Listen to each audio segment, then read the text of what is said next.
കഴിഞ്ഞ മാസം 18-ന് നിള തിയേറ്ററിൽ സിനിമ കാണാനെത്തിയ സൽമാനും കൂട്ടരും ദേശീയഗാനം ആലപിച്ചപ്പോൾ എഴുന്നേറ്റ് നിന്നില്ലെന്നാണ് ആരോപണം. 19-ന് അർദ്ധരാത്രിയോടെ തമ്പാനൂർ CA റഫീഖും സംഘവും വീട്ടിൽ നിന്ന് സൽമാനെ അറസ്റ്റ് ചെയ്തു.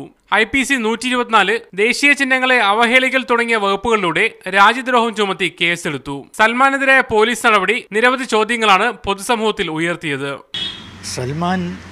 സൽമാൻ്റെ ഫേസ്ബുക്കിൽ ഞാൻ ദേശരാഷ്ട്രത്തിൽ വിശ്വസിക്കുന്നില്ല, ഞാൻ അതിർത്തികളിൽ വിശ്വസിക്കുന്നില്ല എന്നൊക്കെ എഴുതിയിട്ടുണ്ട്. അത്തരത്തിലുള്ള അഭിപ്രായങ്ങളുള്ള ഒരു യുവാവ് ദേശദ്രോഹിയാണ് എന്ന് വരുത്തി തീർക്കാനുള്ള ഒരു ശ്രമമാണ് ഇവിടെ നടക്കുന്നത്.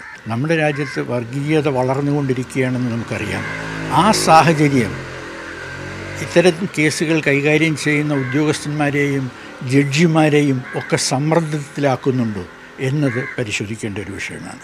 ജാമ്യത്തിനായി മജിസ്ട്രേറ്റ് കോടതിയെ സമീപിച്ചെങ്കിലും ജാമ്യം ലഭിച്ചില്ല. 1 മാസമായി സൽമാൻ ജയിലിലാണ്. എന്തുകൊണ്ടാണ് ഈ 6 പേരിൽ സൽമാനെ ഒറ്റപ്പെടുത്തി സൽമാനെതിരെ മാത്രം നടപടി ഉണ്ടായിരിക്കുന്നത്? എന്തുകൊണ്ടാണ് സൽമാന് ജാമ്യം നിഷേധിക്കുകയും ഹരിഹർ ശർമ്മ എന്ന പേരുള്ള ഒരാൾക്ക് ജാമ്യം കിട്ടുകയും മുൻകൂർ ജാമ്യം കിട്ടുകയും ചെയ്യുന്നത്? ദേശീയഗാനം ആലപിക്കേണ്ട സന്ദർഭങ്ങളെക്കുറിച്ചും ഈ സംഭവത്തോടെ ചർച്ച നടന്നു. ഫേസ്ബുക്ക് ഉൾപ്പെടെ നവമാധ്യമങ്ങളിലും ആനുകാലികങ്ങളിലും സൽമാൻ ഇന്ന് ചർച്ചാ വിഷയമാണ്. നിരവധി പ്രതിഷേധങ്ങളും ജസ്റ്റിസ് ഫോർ സൽമാൻ വേദിയും രൂപീകരിക്കപ്പെട്ടു. ജാമ്യത്തിനായി ഹൈക്കോടതി സമീപിച്ചിരിക്കുകയാണ് സൽമാനെ പിന്തുണയ്ക്കുന്നവർ. മുഹമ്മദ് അസ്ലം, മീഡിയ 1, തിരുവനന്തപുരം.